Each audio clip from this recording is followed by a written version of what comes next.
Hello everyone, welcome to study for NET. My name is Shalu Garg और हम कर रहे हैं अपने NTA UGC NET paper first की प्रिपरेशन, जिसमें हमने स्टार्ट किया था अपना टॉपिक यूनिट नंबर 4 कम्युनिकेशन, जिसके 7 लेक्चर्स हम कंप्लीट कर चुके हैं। तो किसी ने भी वो लेक्चर्स नहीं देखे हैं तो पहले उन लेक्चर्स को देख लीजिए। आज हम अपना लेक्चर नंबर 8 पढ़ने जा रहे हैं। वो है हमारा 7 C's ऑफ कम्युनिकेशन। कई बार एग्ज़ाम में इससे रिलेटेड क्वेश्चंस पूछे गए हैं, तो देखते हैं कि क्या है 7 C's ऑफ कम्युनिकेशन। उससे पहले जो भी ये वीडियो देख रहे हैं, अगर उन्होंने चैनल को सब्सक्राइब नहीं किया है तो प्लीज़ चैनल को सब्सक्राइब करिए, ताकि आगे आने वाले वीडियोस के नोटिफिकेशंस आपको पहले ही मिल जाएं। चलिए शुरू करते हैं हमारा lecture number 8, 7 C's of communication. सबसे पहले बात करते हैं कि 7 C's ऑफ कम्युनिकेशन है क्या। The 7 C's of communication is a checklist that helps to improve the professional communication skills and increases the chance that message will be understood in exactly the same way as it was intended. 7 C's of communication क्या है? एक checklist है जिसमें वो हमारी क्या करती है, हेल्प करती है अपनी कम्युनिकेशन स्किल्स को इम्प्रूव करने के लिए। हमें वो बताती है कि क्या क्या चीज़ें हमें ध्यान में रखनी चाहिए किसी भी व्यक्ति से जब हम क्या करते हैं, कम्युनिकेट करते हैं, जिससे मतलब जो भी चांसेस हैं मैसेज जो सामने वाला समझ पा रहा है वो बहुत अच्छे से समझ पाए और अच्छे से उसका फीडबैक भी दे पाए। ठीक है, the message will be understood in exactly the same way as it was intended. जो हम मीनिंग समझाना चाह रहे हैं वही मीनिंग सामने वाला भी समझे। यही है कि कम्युनिकेशन स्किल्स को कैसे हमें इम्प्रूव करना है और किन बातों का हमें ध्यान रखना है, वही बताता है हमें 7 C's ऑफ कम्युनिकेशन। तो हमारे 7 C's ऑफ कम्युनिकेशन क्या हैं? ये हैं, ठीक है, correct, complete, concrete, concise, consideration, courteous and clear. ये है हमारे 7 C's ऑफ कम्युनिकेशन। चलिए एक एक करके इनके बारे में हम पढ़ते हैं। फर्स्ट आता है हमारा 7 C's ऑफ कम्युनिकेशन में क्लियर। क्लियर का मतलब क्या है? The message should be clear and easily understandable to the recipient. जो भी हम अपने रिसिपेंट को मैसेज भेज रहे हैं वो मैसेज बिल्कुल क्लियर होना चाहिए, मतलब ईजिली अंडरस्टैंडेबल होना चाहिए कि हम जो अपनी बात कह रहे हैं वो बिल्कुल स्पष्ट शब्दों में हम उसको बताएं। ठीक है, the purpose of the communication should be clear to the sender, then only the receiver will be sure about it. अभी ये है कि जो सेंडर है वो मैसेज भेज रहा है रिसीवर को, जब तक उसे ही पर्पज़ नहीं पता होगा अपने मैसेज सेंड करने का, तब तक रिसीवर को भी ये मैसेज जो भी बात है वो समझ में नहीं आएगी। सबसे पहले सेंडर को अपना पर्पज़ क्लियर करना होगा कि वो मैसेज क्यों भेजना चाह रहा है, तभी वो मैसेज को अच्छे से लिख पाएगा, अच्छे शब्दों में लिख पाएगा, ताकि रिसीवर को वो समझ में आए। The message should emphasize on a single goal at a time and shall not cover several ideas in the single sentence. जो मैसेज हम भेज रहे हैं उसका मतलब एक ही गोल होना चाहिए उस पर्टिकुलर मैसेज का। ऐसे नहीं कि हम एक ही मैसेज में उससे चाह रहे हैं कि सामने वाला हमारे 5-7 गोल को अच्छे से समझ जाए, कि 5-7 बातें जो हम बताना चाहते हैं वो एक ही मैसेज के थ्रू समझ जाए। ऐसा नहीं होना चाहिए। मैसेज बिल्कुल क्लियर होना चाहिए, एक ही गोल के ऊपर होना चाहिए, ताकि वो अच्छे से उसको समझ के और फिर आगे अपनी फीडबैक देके और बातें अच्छे से जान सके। तो फर्स्ट हमारा क्या है कि मैसेज कैसा होना चाहिए? बिल्कुल क्लियर और स्पष्ट शब्दों में होना चाहिए, ताकि रिसिपेंट को वो अच्छे से समझ में आ जाए। नेक्स्ट हमारा है करेक्ट। करेक्ट क्या है? The message should be correct. Message क्या होना चाहिए? करेक्ट होना चाहिए। That is a correct language should be used and the sender must ensure that there is no grammatical and spelling mistake. Message बिल्कुल correct होना चाहिए, ऐसे मतलब प्रॉपर लैंग्वेज को यूज़ करके मैसेज को लिखना चाहिए, और ये भी कि कोई वहाँ पे ग्रामेटिकल मिस्टेक्स ना हो और ना ही कोई स्पेलिंग मिस्टेक्स हों। ऐसा ना हो आप लिखना कुछ और चाह रहे हैं और ग्रामर की मिस्टेक्स के कारण उसका मीनिंग ही कुछ और निकल कर आ गया। तो मैसेज में इस बात का ध्यान रखना है कि जो बात आप कहना चाहते हैं वो बिल्कुल करेक्ट तरीके से आप उसको लिखें। The message should be exact and well timed. जो मैसेज है वो एकदम क्या होना चाहिए? प्रॉपर एग्जैक्ट वे में होना चाहिए। The correct messages have a greater impact on the receiver and at the same time the morale of the sender increases with the accurate messages.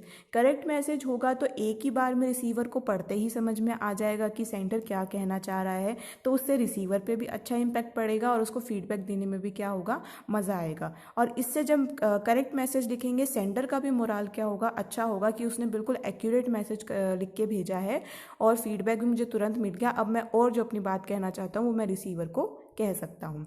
तो मैसेज कैसा होना चाहिए, बिल्कुल करेक्ट होना चाहिए, लैंग्वेज बहुत अच्छी होनी चाहिए और कोई भी ग्रामेटिकल और स्पेलिंग मिस्टेक्स उसमें नहीं होनी चाहिए। नेक्स्ट आता है हमारा कंप्लीट। कंप्लीट का मतलब क्या है, the message should B complete, that is it must require all the relevant information as required by the intended audience। Message क्या होना चाहिए, कंप्लीट होना चाहिए। ऐसे नहीं जैसे सेंडर के दिमाग में आया कि ये मैसेज, ये इन्फॉर्मेशन मुझे अपनी ऑडियंस को या मुझे अपने रिसिपेंट को देनी है, तो उसने सोचा कि आधी इन्फॉर्मेशन अभी दे देता हूँ, आधी इन्फॉर्मेशन बाद में दे देता हूँ। ऐसा नहीं होना चाहिए, एक ही बार पे जो भी कंप्लीट इन्फॉर्मेशन है वो प्रोवाइड करी जानी चाहिए, क्योंकि हो सकता है कि रिसिपेंट अपने आधे मैसेज से कुछ और एजम्पशन ले और बाद में आधे मैसेज उससे पता चले कि एक्चुअली में ये मैसेज वो समझाना चाह रहा था। इससे टाइम भी ज़्यादा लगेगा और अच्छे से मैसेज भी अंडरस्टैंड हम नहीं कर पाएंगे। ठीक है, तो सारी की सारी रिलेवेंट इन्फॉर्मेशन देना बहुत ज़रूरी है।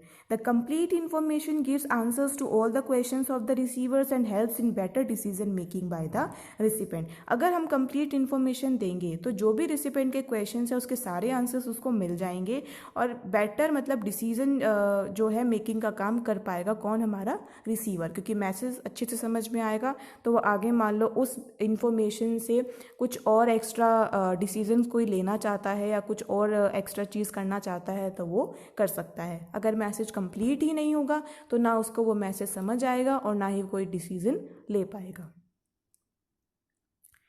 नेक्स्ट हम बात करते हैं कॉन्क्रीट। अब कॉन्क्रीट क्या होता है, the communication should be concrete which means the message should be clear and particularly such that no room for misinterpretation is left. ठीक है, कम्युनिकेशन कैसा होना चाहिए, कॉन्क्रीट होना चाहिए। कॉन्क्रीट का मतलब जैसे मैंने टीचिंग एप्टीट्यूड में बताया था कि जो हमें दिख रहा है, ठीक है, जो हमारे सामने कोई भी फिजिकली ऑब्जेक्ट या थिंग है हमें वो दिख रही है, उसमें क्या है कि मैसेज बिल्कुल क्लियर होना चाहिए। ऐसा कोई भी मतलब बिल्कुल कहते हैं ना कि कोना भी खाली ना रह जाए, वैसे ही हम कहते हैं कि ऐसी कोई भी चीज़ लेफ्ट नहीं होनी चाहिए जिससे हमें कुछ मिस इंटरप्रिटेशन हो। मतलब कि सेंडर ये चाह रहा है कि हम मैसेज को इस तरह इंटरप्रिटेट करें, लेकिन उसमें क्या है हमारा जो भी इंफॉर्मेशन है वो कॉन्क्रीट नहीं है और हम इसका कुछ और ही मतलब निकाल रहे हैं। All the facts and figures should be clearly mentioned in the message so as to substantiate to whatever the sender is saying।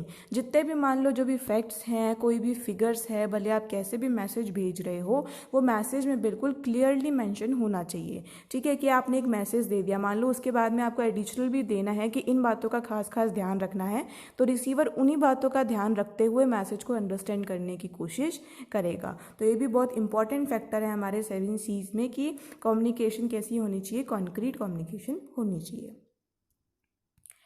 Next हम बात करते हैं कॉन्साइज। कॉन्साइज का मतलब क्या होता है कि कॉन्साइज का मतलब ये होता है कि आप मतलब जो अपनी बात मान लो आप 1-2 लाइनों में कह सकते हो उसको 1-2 लाइनों में कहो, फालतू उसको इलेबोरेट करने की ज़रूरत नहीं है कि 10 लाइन में आप इसके मीनिंग को समझा रहे हो। यही क्या होता है कॉन्साइज। आइए रीड कर लेते हैं।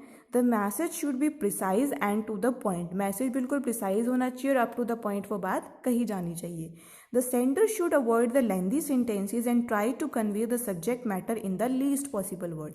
जो सेंटर है उसको लेंथी सेंटेंसेज को क्या करना चाहिए, अवॉइड करना चाहिए, और जो सब्जेक्ट मैटर वो कन्वे कर रहा है वो बिल्कुल लीस्ट पॉसिबल वर्ड्स में क्या करना चाहिए, कन्वे करना चाहिए। जब उसको पता है कि उसका मीनिंग उनको एक ही लाइन में समझ में आ जाएगा तो वो एक ही लाइन में उसको समझाए, 10 लाइनों की कोई भी ज़रूरत नहीं पड़नी चाहिए।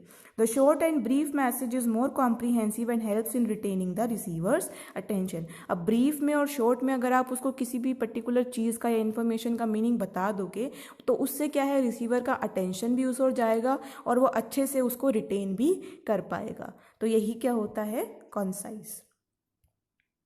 नेक्स्ट आता है हमारा कंसिडरेशन।